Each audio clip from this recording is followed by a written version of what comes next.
E a gente vai conversar aqui com a Zoe Martins, que é estudante de Direito, cubana naturalizada brasileira. E a Zoe, eu sei que ela não aguenta mais contar a história dela, como é que ela veio para o Brasil com a família, mas alguns espectadores, obviamente, não conhecem a história da Zoe. Então, Zoe, fala como é que foi assim, esse processo de fuga. Acho que a palavra certa é fuga, né? O seu pai veio primeiro, conta pra gente. Começou com meu pai tem família brasileira.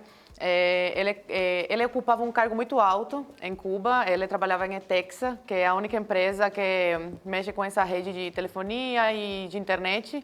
Então, na época, para vocês terem uma ideia, 2005, era completamente proibido ter internet em Cuba e meu pai tinha acesso, né? Então, era um cargo muito importante. E quando você ocupa esses cargos assim muito importantes, você tem que virar do Partido Comunista de Cuba. Você tem que entrar para o Partido Comunista, você é obrigado. E começaram a sondar ele, até que jogaram na parede e falaram, olha, você tem que entrar. E ele não queria, porque depois que você entra, é muito difícil para você sair. E ele não queria ficar para sempre em Cuba, ele queria uma melhor vida para a família. E então ele falou com a prima dele, fez uma carta oficial convidando ele para passar umas férias aqui no Brasil, máximo de 3 meses, que um cubano na época era o máximo que podia ficar fora de Cuba.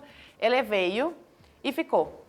Aí ele pediu asilo político, depois de 1 ano de estar no Brasil, e deixou minha mãe grávida em Cuba da minha irmã do meio. E eu tinha 5 anos na época.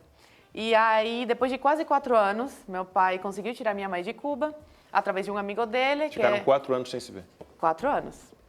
Aí teve a minha irmã em Cuba e tudo, e meu pai sem conhecer. Aí meu pai conheceu um amigo muito querido aqui, argentino, naturalizado brasileiro, pediu para ele fazer essa mesma carta que a prima dele tinha feito para o meu pai. E aí minha mãe conseguiu vir através dessa carta para passar umas férias no Brasil.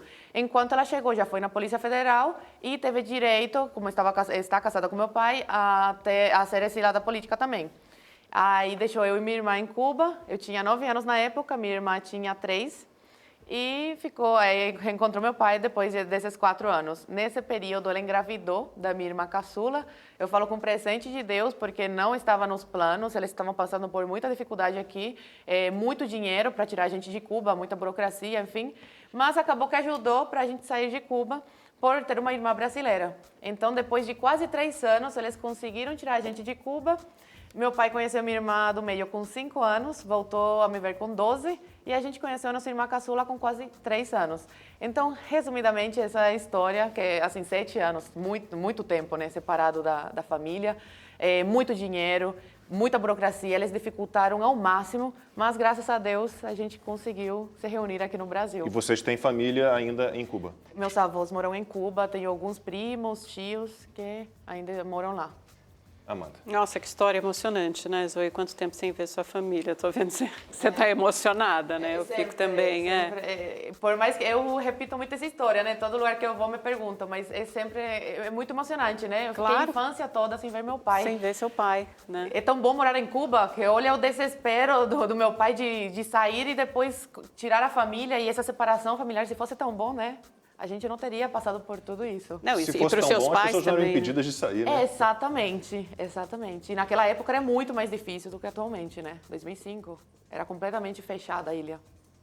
Agora eu acho que você não voltou para Cuba desde então. Nunca mais voltei, nunca mais. Nem poderia, seus avós continuam lá. Então agora essa separação é dos avós e dos primos, de alguma forma continua, né? Separação familiar. Mas também porque eu me recuso a dar meu dinheiro para a ditadura, eu falo isso. E indo para lá, eu consumiria coisas lá e acabar financiando a ditadura. E esse dinheiro eu sei muito bem para onde vai. Não vai para o povo, vai para a ditadura. Então fortalece mais ela. Então me recuso a ir a Cuba até não acabar a ditadura.